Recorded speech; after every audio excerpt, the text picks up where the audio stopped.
Hello viewers, আজ চলে আসলাম হলখানা ইউনিয়নে একটি বড়ই বাগানে। এবার আমরা কথা বলবো এই বাগানের মালিক সবুজের সঙ্গে, যে পড়াশোনার পাশাপাশি এই বাগান থেকে উপার্জন করতেছে। আমরা কথা বলবো। সবুজ, আসসালামু আলাইকুম। যারা এই ভিডিওটা দেখতেছেন সকলের প্রতি রইল আমার অনেক অনেক ভালোবাসা।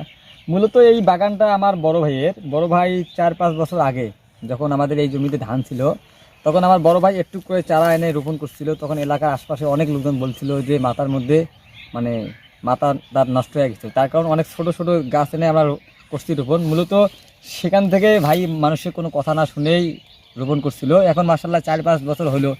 এই বড়াই বাগানে তেমন বেশি খরচ হয় না, কিন্তু বছর শেষে শেষে মোটামুটি এখান থেকে ভালো একটা প্রফিট আসে।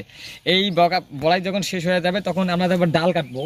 ওই গোড়ার মধ্যে আবার ডাল কাটানোর পর এখান থেকে আমরা যে সময়টা পাবো ওই সময়ের মধ্যে আবার এখানে সাথীপত্র হিসেবে শশা গাড়ি, তারপর বেগুন থেকে শুরু করে অন্যান্য আরও আমার অনেক ফসল এই বড়াই ডালটা কাটার পর আমরা তখন আবার রোপণ করি। মূলত সব দিক দিয়ে মার্শাল্লাহ খারাপ না, সুন্দর। জি, এখানে এখন প্রশ্ন হচ্ছে যে এখান থেকে বছরে কত টাকা আয় আসে? বছরে না সিজনে? সিজনে কত টাকা আসে? সিজনে এই গতবার আসছিল 1,20,000 টাকা, তারপর আসছিল 1.5 লাখ টাকা, এবার 1 লাখ টাকা। এই রকম করে ফলনের উপর এই আমাদের প্রফিটে ডিপেন্ড করে। এবার ফলন তুলনামূলক একটু কম, আবহাওয়ার কারণে ফলন তুলনামূলক একটু কম। আর জি, ধন্যবাদ তোমাকে এত সুন্দর একটি উদ্যোগ গ্রহণ করার জন্য। সুপ্রিয় দর্শক মণ্ডলী, দেখা হবে পরবর্তী কোনো ভিডিও নিয়ে।